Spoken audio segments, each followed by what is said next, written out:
VRL sleeping coach ಅಂದ್ರೇ ಗೊತ್ತಾಗಿದೆ ನಿಮಗೆ, ವಿಜಯ್ ಅನಂತ್ ಸರ್ದಿದು ಅಂತ. ಸೊ ಅವ್ರು ಕಷ್ಟಪಟ್ಟು ಬಂದಂಥ ರೀತಿ, ಅವರು ಬೆಳೆದಂಥ ರೀತಿ ಎಲ್ರಿಗೂ ಈಗ ಆಲ್ರೆಡಿ ತುಂಬ ಗೊತ್ತಾಗಿದೆ. ವೀಕೆಂಡ್ ವಿತ್ ರಮೇಶಲ್ಲಿ ನೋಡಿರ್ತೀರಿ.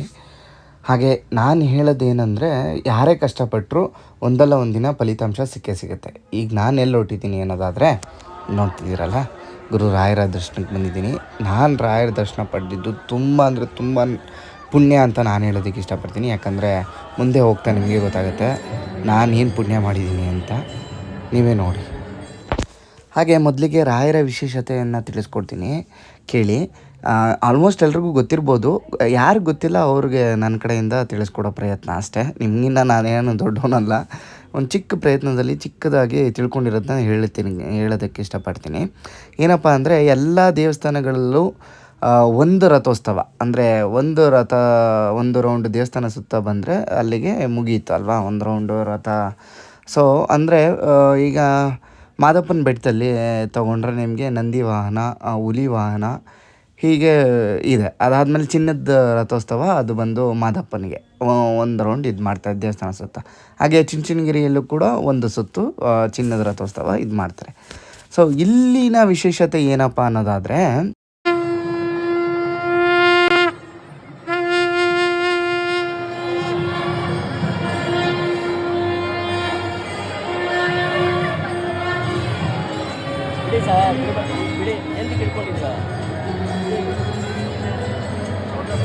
ಇಲ್ಲಿನ ವಿಶೇಷತೆ ಏನು ಅಂತ ತಿಳ್ಕೊಳ್ಳೋಕೆ ಮುಂಚೆ ಒಂಚೂರು ಗ್ಯಾಪ್ ಕೊಟ್ಟೆ. ಯಾಕೆ ಅಂದರೆ, ಅಲ್ಲಿನ ನಾದ, ಅಲ್ಲಿನ ಸ್ವರ, ಅಲ್ಲಿನ ಮೇಳ, ಹಾಗೆ ಅಲ್ಲಿ ನಡೀತಿದ್ದಂಥ ಪೂಜೆ ರಥೋತ್ಸವವನ್ನು ಕಣ್ತುಂಬಿಕೊಳ್ಳಿ. ಹಾಗೆ ಅವರ ಪ್ರಾರ್ಥನೆನ ನೇರವಾಗಿ ರಾಘವೇಂದ್ರ ಗುರುಗಳ ಸ್ವಾಮಿ ಹತ್ರ ಹೇಳ್ಕೊಳ್ಳಿ ಅಂತ, ರಾಯರ ಹತ್ರ ಹೇಳ್ಕೊಳ್ಳಿ ಅನ್ನೋ ಕಾರಣಕ್ಕೆ ಒಂದು ಚಿಕ್ಕ ಗ್ಯಾಪ್ ಕೊಟ್ಟೆ. ಹಾಗೆ ನಿಮ್ಗಳ ಪರವಾಗಿ ನಾನು ಪ್ರಾರ್ಥನೆ ಮಾಡಿದ್ದೀನಿ, ಎಲ್ರಿಗೂ ಒಳ್ಳೆಯದಾಗಲಿ. ರಾಯರು ನಮ್ಮೆಲ್ಲರ ಒಟ್ಟಿಗೆ ಇದ್ದಾರೆ, ಇದೊಂದೇ ನಾನು ನಂಬಿರೋದು. ಪ್ರತಿಯೊಬ್ಬ ಕನ್ನಡಿಗರು ಆಗಿರ್ಬೋದು, ಎಲ್ಲರೂ ಆಗಿರ್ಬೋದು, ಯಾರೇ ಆಗಿರ್ಬೋದು, ಎಲ್ಲರೂ ಇದನ್ನು ನಂಬಿದ್ದಾರೆ ಅಂತ ನಾನು ಭಾವಿಸ್ತೀನಿ. ಈಗ ಇಲ್ಲಿನ ವಿಶೇಷತೆ ಏನು ಅಂತ ತಿಳ್ಕೊಳ್ಳೋಣ. ಮೊದಲನೇದಾಗಿ ಮರದ ಹಲಿಗೆಯಲ್ಲಿ ಮಾಡಿರುವಂತಹ ತೇರು ರಥವನ್ನು ಗುರುರಾಯರನ್ನು ಕೂರಿಸಿ ಒಂದು ರೌಂಡ್ ಬರ್ತಾರೆ. ಅದಾದಮೇಲೆ ಬೆಳ್ಳಿಗೆ ಶಿಫ್ಟ್ ಆಗುತ್ತೆ. ಬೆಳ್ಳಿ ರಥದ ಮೇಲೆ ಒಂದು ರೌಂಡ್ ಬರ್ತಾರೆ ದೇವಸ್ಥಾನ ಸುತ್ತ. ಅದಾದಮೇಲೆ ಚಿನ್ನದ ತೇರ ಮೇಲೆ ಶಿಫ್ಟ್ ಮಾಡ್ತಾರೆ. ಚಿನ್ನದ ತೇರಲ್ಲೂ ಕೂಡ ಒಂದು ರೌಂಡನ್ನು ಬರ್ತಾರೆ. ಈ ರೀತಿ ಕಂಪ್ಲೀಟಾಗಿ ದೇವಸ್ಥಾನ ಸುತ್ತ 3 ಬಾರಿ ಬರ್ತಾರೆ.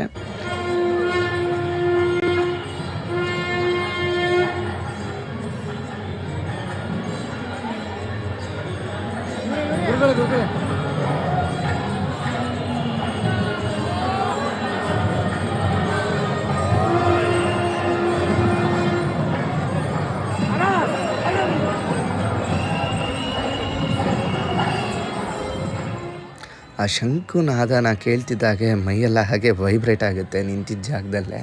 ನಿಮಗೂ ಆಗಿರುತ್ತೆ, ನಾನು ನಂಬ್ತೀನಿ. ದೇವ್ರ ಬಗ್ಗೆ ಎಷ್ಟು ಮಾತಾಡಿದ್ರೂ ಕಡಿಮೆನೇ. ನಿಜಕ್ಕೂ ಆ ವೈಬ್ರೇಷನ್ ನೆಕ್ಸ್ಟ್ ಲೆವೆಲ್ಲು, ಅದಕ್ಕೆ ಸರಿಸಾಟಿನೇ ಇಲ್ಲ. ಆಗ ರಾಯರು ನಮ್ಮೊಟ್ಟಿಗಿದ್ದಾರೆ ಅನ್ನೋದಕ್ಕಿಂತ ನಮ್ಮ ಮೇಲೆ ಇದ್ದಾರೆ ಅನ್ನೋ ಅಷ್ಟು ಫೀಲ್ ಕೊಡುತ್ತೆ ಆ ಶಂಕುನಾದ ಸೌಂಡ್ ಕೇಳಿದಾಗ. ನೋಡ್ತಿರ್ಬೋದು ನೀವು, 2 ಕಣ್ಣು ಸಾಲೋದಿಲ್ಲ ರೀ ನಿಜವಾಗ್ಲೂ ಇದನ್ನೆಲ್ಲ ನೋಡೋದಕ್ಕೆ. ಭಗವಂತ ಕೊಟ್ಟಂಥ ಕಣ್ಣು, ನೇತ್ರ ಏನಕ್ಕೆ ಅಂದರೆ ಇಂಥದ್ದನ್ನು ನೋಡೋದಕ್ಕೆ ಅಂತ ಬಯಸ್ತೀನಿ. ಒಳ್ಳೆ ನುಡಿ ಪ್ರವಚನಕ್ಕೋಸ್ಕರ ಮಾತನ್ನು ಬಳಸಬೇಕು. ಒಳ್ಳೆ ಪ್ರವಚನಗಳಾಗಿರ್ಬೋದು, ಒಳ್ಳೆ ಬೋಧನೆ ಆಗಿರ್ಬೋದು, ಪರರಿಗೆ ಒಳ್ಳೆಯದನ್ನು ಬಯಸೋದಕ್ಕೆ, ಒಳ್ಳೆಯದನ್ನು ಹೇಳಿಕೊಡೋದಕ್ಕೆ ಮಾತನ್ನು ಕೊಟ್ಟಿದ್ದಾರೆ. ಹಾಗೆ ಈ ಶಂಕುನಾದವನ್ನು ಕೇಳೋದಕ್ಕೆ, ದೇವರ ಮಂತ್ರವನ್ನು ಕೇಳೋದಕ್ಕೆ ನಮ್ಮ ಕಿವಿಗಳನ್ನು ಕೊಟ್ಟಿದ್ದಾರೆ. ಒಳ್ಳೆ ರೀತಿಯಲ್ಲಿ ನಾವು ಪ್ರತಿಯೊಬ್ಬರಿಗೂ ಒಳ್ಳೆಯದನ್ನು ಬಯಸ್ತಾ ಒಳ್ಳೆ ಮಾರ್ಗದಲ್ಲಿ ಹೋದರೆ ಎಲ್ಲೋ ಒಂದು ಕಡೆ ದೊಡ್ಡ ಮಟ್ಟದ ಕಾರ್ಯ ನಮ್ಮಿಂದ ಆಗುತ್ತೆ. ಅದು ದೇವರ ಕೃಪೆಯಿಂದ ಅಂತ ನಾನು ಹೇಳೋದಕ್ಕೆ ಇಷ್ಟಪಡ್ತೀನಿ.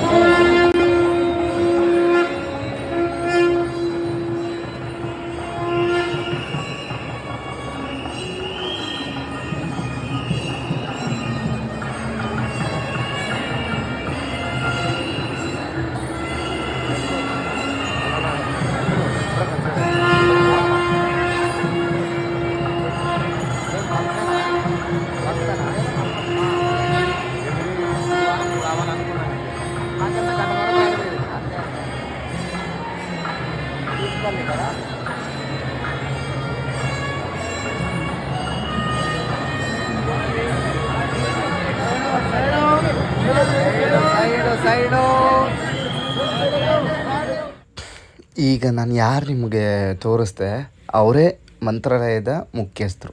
ಅಂದರೆ ಗುರುರಾಯರಿಗೆ ಪೂಜೆ ಸಲ್ಲಿಸುವವರು ಅವರೇ, ದೇವರ ಸ್ವರೂಪ ಅಂತ ಕೂಡ ಹೇಳ್ಬೋದು. ಯಾಕೆ ಅಂದರೆ ಈಗ ಚುಂಚನಗಿರಿಯಲ್ಲಿ ಬಾಲಗಂಗಾಧರನಾಥ ಸ್ವಾಮೀಜಿಯವರು ಹೇಗಿದ್ದರೋ ಹಾಗೆ ಇವರು ಕೂಡ ಸರಿ ಅಲ್ಲಿನ ಮುಖ್ಯಸ್ಥರು. ಇದಕ್ಕೆ ಮುಂಚೆ ನಾನು ಹೇಳಿದ್ದೆ ನಾನು ರಾಯರ ದೇವಸ್ಥಾನಕ್ಕೆ ಬರೋದಕ್ಕೆ ಪುಣ್ಯ ಮಾಡಿದ್ದೆ ಅಂತ, ರಾಯರ ಸೇವೆ ಮಾಡೋದಕ್ಕೆ ಪುಣ್ಯ ಮಾಡಿದ್ದೆ ಅಂತ. ಅದೇನು ಅಂತ ನಿಮ್ಗೆ ಈಗ ತಿಳಿಸ್ಕೊಡ್ತೀನಿ, ನೋಡಿ. ಕಣ್ಮುಚ್ಚಬೇಡಿ, ರಾಯರನ್ನೇ ನೋಡಿ. ಹಿಂದೆ ಇರೋರ್ಗೆ ಅವಕಾಶ ಮಾಡಿಕೊಡಿ, ಹಿಂದೆ ಇರೋರ್ಗೆ ಅವಕಾಶ ಮಾಡಿಕೊಡಿ. ರಾಯರನ್ನೇ ನೋಡಿ, ರಾಯರನ್ನೇ ನೋಡಿ. ಅಮ್ಮ ಮುಂದೆ ಬನ್ನಿಮ್ಮ, ಆದವ್ರು ಮುಂದೆ ಬನ್ನಿ. ಇನ್ನೊಬ್ರಿಗೆ ಅವಕಾಶ ಮಾಡಿಕೊಡಿ ಅಮ್ಮ, ಇನ್ನೊಬ್ರಿಗೂ ಅವಕಾಶ ಮಾಡಿಕೊಡಿ. ಮುಂದೆ ಬನ್ನಿ, ಇನ್ನೊಬ್ರಿಗೂ ಅವಕಾಶ ಮಾಡಿಕೊಡಿ. ರಾಯರನ್ನ ನೋಡಿ, ರಾಯರನ್ನ ನೆನೀರಿ. ಬನ್ನಿ, ತುಂಬ ದೂರದಿಂದ ಬಂದಿರ್ತೀರಿ, ಭಕ್ತಾದಿಗಳು ತುಂಬ ವೆಯ್ಟ್ ಮಾಡಿಸ್ಬಾರ್ದು. ರಾಯರಿಗೆ ಇಷ್ಟ ಆಗೋದಿಲ್ಲ. ರಾಯರು ನಮ್ಮೆಲ್ಲರ ಜೊತೆಲಿದ್ದಾರೆ. ರಾಯರನ್ನ ಕಣ್ಬಿಟ್ಟು ನೋಡಿ. ತುಂಬ ದೂರದಿಂದ ಬಂದಿರ್ತೀರಿ, ಮುಂದೆ ಬನ್ನಿ ಅಣ್ಣ. ರಾಯರನ್ನ ನೆನೀರಿ. ಬನ್ನಿ ಅಣ್ಣ, ಬನ್ನಿ, ಮುಂದೆ ಬನ್ನಿ. ಮೂವಾಗ್ತಾ ರಾಯರನ್ನ ನೋಡಿ. ಹಿಂದೆ ಬಂದವ್ರಿಗೆ ಅವಕಾಶ ಮಾಡ್ಕೊಡಿ. ಚಿಕ್ಕ ಮಕ್ಕಳು ಕಾಣೋದಿಲ್ಲ, ರಾಯರಿಗೆ ಇಷ್ಟ ಆಗೋದಿಲ್ಲ. ಮಕ್ಳಿಗೆ ಕಾಣಲಿಲ್ಲ ಅಂದರೆ ಮಕ್ಳಿಗೂ ನೋಡೋ ಅವಕಾಶ ಮಾಡಿಕೊಡಿ. ಬನ್ನಿ ಬನ್ನಿ ಬನ್ನಿ ಅಣ್ಣ, ಯಾರು ನಿಲ್ಬಾರ್ದು. ದಯವಿಟ್ಟು ಮುಂದೆ ಹೋಗಿ, ದಯವಿಟ್ಟು ಮುಂದೆ ಹೋಗಿ. ರಾಯರು ಇಷ್ಟಪಡೋದಿಲ್ಲ, ತುಂಬ ಹೊತ್ತು ಕಾಯೋದು. ರಾಯರಿಗೆ ಪಾಸ್ ಆಗ್ತಾ ನೋಡಿ. ರಾಯರು ನಮ್ಮೆಲ್ಲರ ಜೊತೆಲಿದ್ದಾರೆ ನೋಡಿ. ಮುಂದೆ ಬನ್ನಿ, ಮುಂದೆ ಬನ್ನಿ. ಎಲ್ರಿಗೂ ಒಳ್ಳೇದು ಮಾಡಲಿ. ದಯವಿಟ್ಟು ಮುಂದೆ ಬನ್ನಿ. ಎಲ್ಲ ಜನ ಕಾಯ್ತಿದ್ದಾರೆ, ಜನ ಕಾಯೋದು ರಾಯರಿಗೆ ಇಷ್ಟ ಆಗೋದಿಲ್ಲ. ದಯವಿಟ್ಟು ಮುಂದೆ ಬನ್ನಿ. ಬನ್ನಿ ಅಣ್ಣ, ಬನ್ನಿ ಅಣ್ಣ. ತುಂಬ ಹೊತ್ತು ನೀವು ದಯವಿಟ್ಟು ಮುಂದೆ ಬರ್ತಾ ರಾಯರನ್ನ ನೋಡಿ. ರಾಯರನ್ನ ನೋಡಿ, ಕಣ್ಣು ಬಿಟ್ಟು ರಾಯರನ್ನ ನೋಡಿ. ಕಣ್ಣು ಮುಚ್ಚಬೇಡಿ, ಕಣ್ಣು ಮುಚ್ಚಬೇಡಿ. ರಾಯರನ್ನ ತುಂಬ ದೂರದಿಂದ ಬಂದಿರ್ತೀರಿ, ಕಣ್ಣು ಬಿಟ್ಟು ರಾಯರನ್ನ ನೋಡಿ. ಮುಂದೆ ಬನ್ನಿ ಮಾ, ಮುಂದೆ ಬನ್ನಿ, ಮುಂದೆ ಬನ್ನಿ. ದಯವಿಟ್ಟು ಮುಂದೆ ಪಾಸ್ ಆಗಿ. ಎಲ್ರಿಗೂ ದರ್ಶನ ಆಗಿದೆ. ಬೇರೆಯವ್ರಿಗೂ ಅವಕಾಶ ಮಾಡಿಕೊಡಿ. ನಿಮ್ಮ ಜೊತೆಗೆ ಬಂದವ್ರಿಗೆ ಅವಕಾಶ ಮಾಡಿಕೊಡಿ. ನಿಮ್ಮ ಜೊತೆಗೆ ಬಂದವ್ರಿಗೆ ಅವಕಾಶ ಮಾಡಿಕೊಡಿ.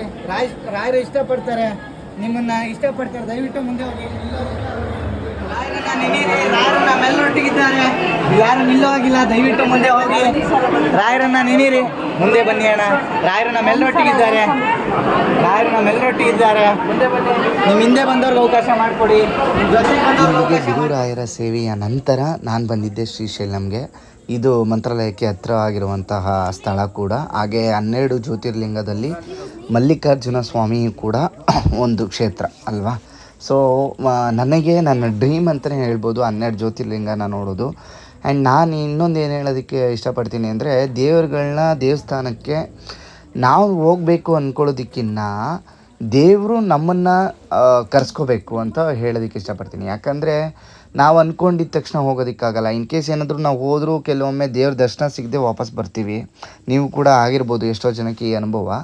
ದೇವರು ನಮ್ಮನ್ನು ಕರೆಸ್ಕೊಂಡಾಗ ಮಾತ್ರ ಆ ಅವಕಾಶ ಸಿಗುತ್ತೆ. ನಾವಲ್ಲಿ ಹೋಗಿ ನಿಂತು ಪ್ರಾರ್ಥನೆ ಮಾಡಿ ನಿಮಗೂ ಅದನ್ನು ದೇವ್ರ ದರ್ಶನ ಮಾಡಿಸಿ ಕರ್ಕೊಂಬರ್ತೀನಲ್ಲ, ಅದು ದೇವ್ರು ಕೊಟ್ಟಂಥ ಆಶೀರ್ವಾದ ನನಗೆ ಅಂತಲೇ ನಾನು ಭಾವಿಸ್ತೀನಿ. ಹೀಗೆ ತುಂಬ ಪ್ಲೇಸಸ್ಗಳನ್ನ ನೋಡಬೇಕು ಅನ್ನೋದು ನನ್ನ ಆಸೆ. ಹಾಗೆ ನಿಮ್ಗಳಿಗೂ ತೋರಿಸ್ಬೇಕು ಅನ್ನೋದು ಕೂಡ ನನ್ನ ಇಚ್ಛೆ ಆಗಿದೆ. ಇದು ಬಂದು ಅಕ್ಕ ಮಹಾದೇವಿ ಈ ಹತ್ತಿರ ಇದೆ ಇಲ್ಲಿಗೆ. ಈ ಹೊಳೆಯಿಂದ ಹೋದರೆ ಈ ಅಕ್ಕ ಮಹಾದೇವಿ ಕೇವ್ಸ್ಗೆ ಹೋಗ್ಬೋದು. ಈ ಕಡೆ ಹೋದಾಗ ನೀವು ಕೂಡ ಮಿಸ್ ಮಾಡದೆ ಅಕ್ಕ ಮಹಾದೇವಿ ಕೇವ್ಸ್ಗೆ ಹೋಗಿ. ತುಂಬ ಒಳ್ಳೆ ಪ್ಲೇಸ್ ಅದು. ನಾವು ಹೋಗೋಕ್ಕಾಗಲಿಲ್ಲ, ಟೈಮ್ ಸಿಗದೆ ಬರೀ ನದಿ ಪೂಜೆ ಮಾಡಿಬಿಟ್ಟು ಬಂದ್ವಿ. ನೀವು ಆ ಕಡೆ ಹೋದಾಗ ಮಿಸ್ ಮಾಡದೆ ಹೋಗಿ ಬನ್ನಿ. ನಾನು ನೆಕ್ಸ್ಟ್ ಟೈಮ್ ಬಂದಾಗ ಮಿಸ್ ಮಾಡದೆ ಹೋಗಿ ಬರ್ತೀನಿ.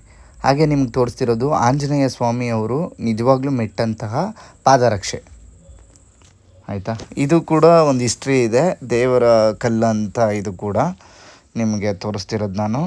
ಇನ್ನೂ ಯಾರು ನನ್ನ ಚಾನಲ್ ಸಬ್ಸ್ಕ್ರೈಬ್ ಆಗಿಲ್ಲ, ಪ್ಲೀಸ್ ಸಬ್ಸ್ಕ್ರೈಬ್ ಆಗಿ. ಲೈಕು ಶೇರ್ ಕಮೆಂಟ್ ಮಾಡೋದನ್ನು ಮಾತ್ರ ಮರಿಬೇಡಿ. Thank you, keep supporting me.